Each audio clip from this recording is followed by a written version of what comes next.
the second speaker. My dear Professor Samuel Khatib, thank you very much, and it's an honor again to be with us today. You always giving us very informative information and knowledge, and thank you for your presentation. And it is just appear that liver cancer is the first disease affecting the male, and this is a national problem not only in Egypt, but maybe in many other countries where hepatitis C and specifically genotype 4 is prevalent. So this is very important, and we as an Arab world must fight together against hepatitis C virus to reduce the prevalence and to cut short our daughter and son to have a hepatocellular carcinoma. Now it's my pleasure and honor to introduce Dr. Siraj Ivard. Thank you to be with us today. Professor Dr. Siraj Ivard is a head of Digestive Tumor Unit and Surgical Department, University of Bordeaux. He will deliver a presentation toward parenchyma-sparing surgery to treat advanced colorectal liver metastasis, the concept of care. So please, Dr. Siraj. Thank you. Dear Chair Lady, Chairman, dear colleagues, thank you so much to invite me to this exciting meeting. First of all, I would like to apologize for Professor Graham Poston, who could not attend this meeting and who asked me to officially represent the European Society of Surgical Oncology. So I would like to give you today a talk on the evolution of the concept in colorectal liver met surgery, and I hope to demonstrate to you that there is a dialectical evolution between the different concepts. It's going automatically. Just may I see the...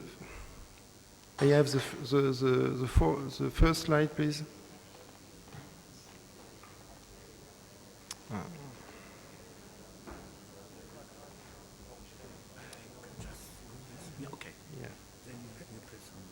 Yes, okay, thank you. We will see that there is an evolution between the anatomical resection, which was the first, then why we go to non-anatomical resection, then why we have the fantastic concept of two-stage procedures, and now the new concept I would like to demonstrate to you, which is a combined ablation and resection, the acronym of CARE. So at the beginning, there was the anatomical resection based on the Quinault classifications, and you know that the first step of the liver surgery was transplant surgeons. And transplant surgeons were used to respect vascular plan section, so it was more easy to perform anatomical resection at the beginning of this history. And if you just, I would like to take one paper from the Memorial New York saying in 2000 that it's better to make anatomical resection than non-anatomical on an oncological point of view in colorectal liver mets. But in fact, I think surgeons have to know something from biology to understand why it's necessary to go to non-anatomical resection. And the problem is the existence of micrometastases. You know macrometastases, of course, they appear on the CT scan, but we have a lot of micrometastases which are invisible. They are not vascularized, they are in phase 0 or G1, and you know they are in latency. Sometimes you see also the word dormancy, which means that they are sleeping, and it's a balance between the immune repression of the host and the angelic switch, which will launch the metastasis in invasion status. So outing of latency will give you, as a clinician, a metaclonic disease, something coming after the primary, and but of course all the mets are secondous, in fact.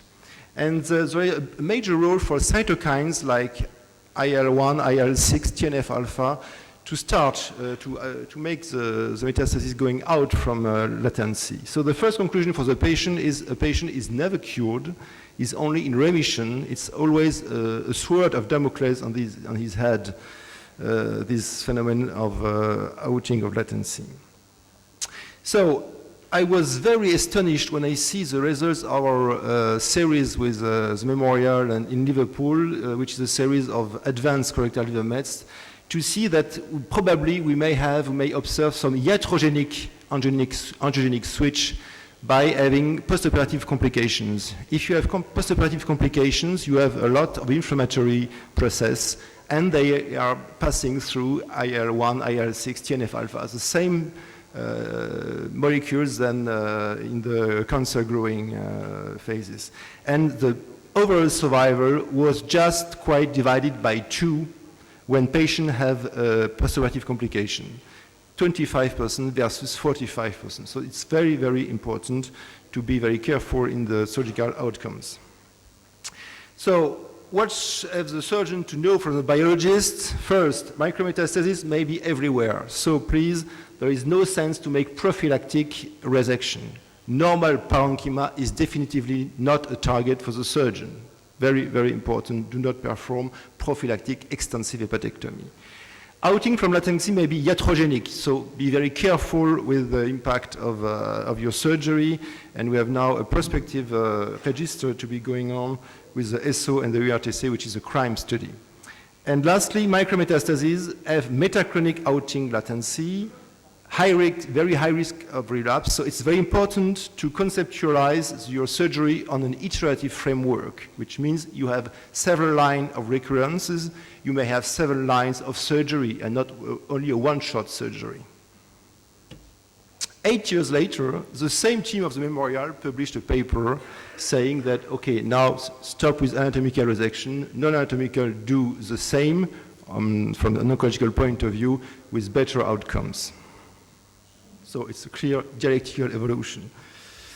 Next step, what can we do? We are limited in the resection by the liver function. So, okay, let's expand the normal parenchyma. And it was a fantastic idea of portal vein obliteration to obtain hypertrophy of the future remnant liver and hypertrophy of the target. And I think 2-stage is very important because it avoids liver failure. If you have a fear to kill your patient by retrieving too much liver, it's a very important procedure to have in mind.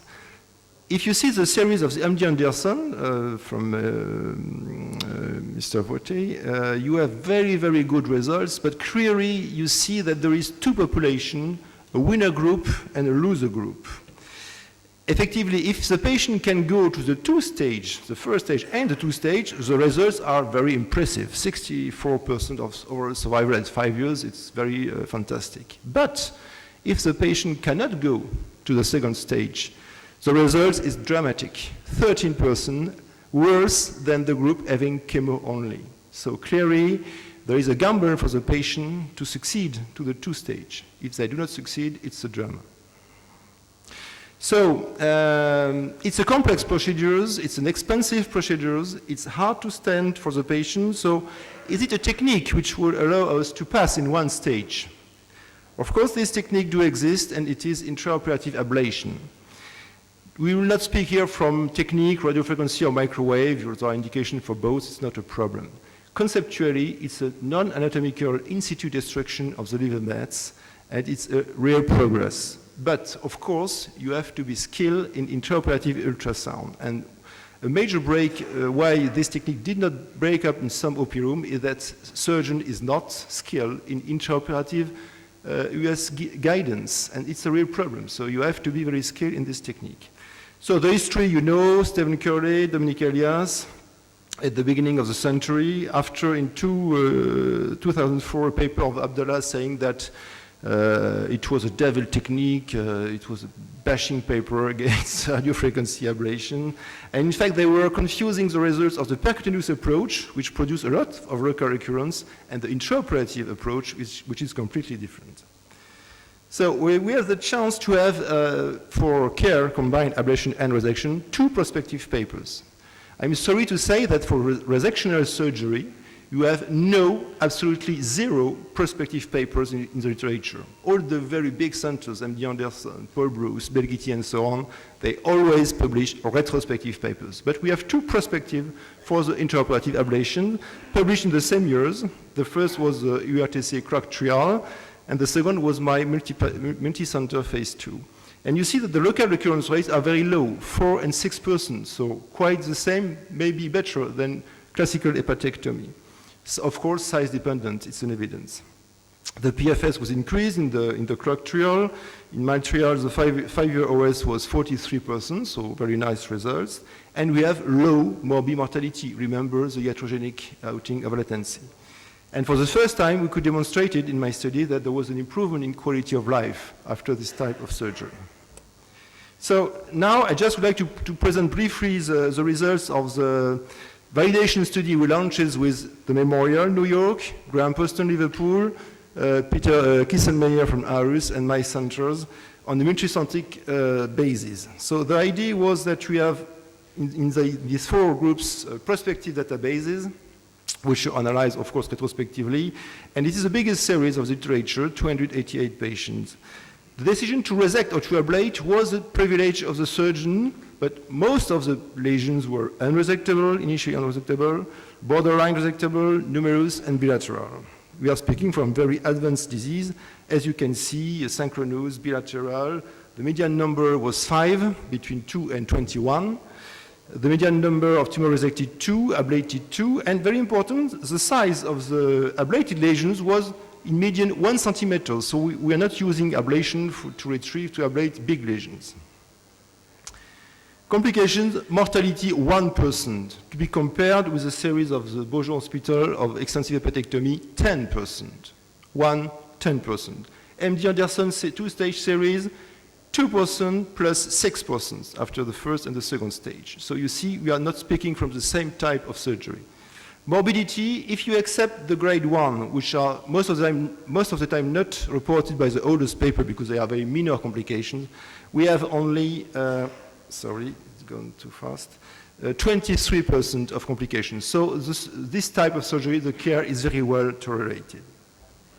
Survival is quite good, and if you see the local recurrence-free survival rate, so the recurrence of the ablated and resected lesion, it was 90%, so not different from the hepatectomy in difficult situations.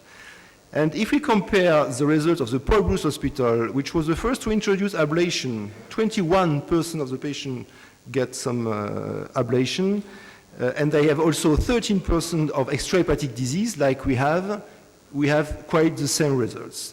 You see here, the first curve I show you, the difference between having or not a complication, and the other major prognostic factor was having an extrahepatic disease. 30% at 3 years OS versus 60% without extrahepatic disease. So it's possible to operate both liver mets and carcinomatosis, for example, but the prognostic is not the same. If we can just compare very quickly some papers of the literature, the Beaujon series, extensive hepatectomy, no ablation, 100% of portal vein obliteration. The two-stage MD Anderson, no ablation, 70% of PVO. Paul Bruce series, 21% of ablation, 60% of PVO. And our series, 100% of ablation and resection, only 10% of PVO. So the most we introduce intraoperative ablation, the most PVO is diminishing. And the mortality also, you see, is diminishing on the same pattern. So can we say that care reduces the need of two-stage procedure? It's the opinion of Steve Curley, who has recently published a paper saying that first, it diminishes completely the cost, because of course one procedure is less expensive than two, and probably, if it is the opinion of Steve Curley, it also improves survival. But of course, sometimes we need to go to two-stage. A lot of patients need two-stage. But if you can go to one stage, probably it's better. So, can we say that we are at the time to say that there is a surgical de-escalation in colorectal liver met surgery? You know that surgical de-escalation is a major concept in surgical oncology. Remember for the breast, the slowing, the difference in surgery from Paté, Alstedt, and now the lymph node, the sentinels, etc. So clearly, it's very interesting also to have the concept in mind in digestive surgery. For me, for healthy parenchyma, it is clear that you have to de-escalate, to be as conservative as possible. It's not a target. But for colorectal liver mets, no, we can escalate. We can use very aggressive conversion therapy like FOLFIRINOX beva, something like that, intraarterial chemotherapy, which is very strong conversion therapy, and so on.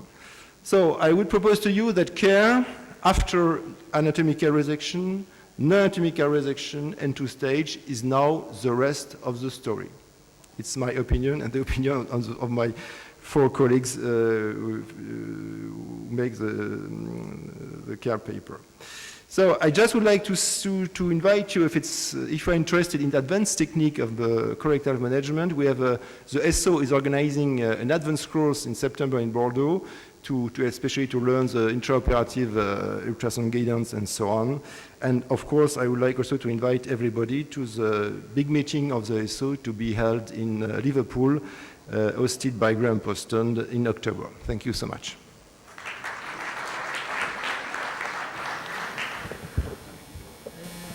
Professor Dr. Serag Evard, thank you very much.